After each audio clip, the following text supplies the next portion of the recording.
જંબુસરના નોંધાણા ગામે ઊંડા વરસાદી કાંસમાંથી મળી મહિલાની લાશ।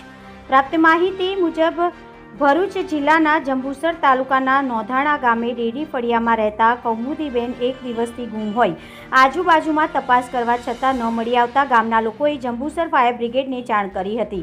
ફાયર બ્રિગેડની ટીમ અને સ્થાનિક તરવૈયાઓએ ગામના તળાવમાં તપાસ શરૂ કરી હતી અને 2 કલાકની જહેમત બાદ જ આ મહિલાની લાશ તળાવ નજીક વલીપોર જવાના રસ્તા પાસે આવેલા વરસાદી કાંસમાંથી મળી આવતા તમામ અટકળોનો અંત આવ્યો હતો।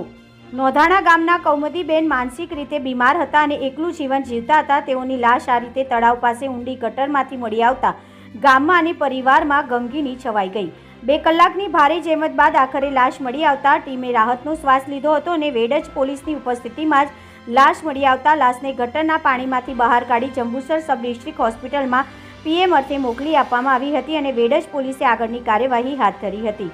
રિપોર્ટર ભરત પરમાર, BA ન્યૂઝ ગુજરાતી, જંબુસર। હું જય પટેલ નોંધના ગામનો રહેવાસી છું।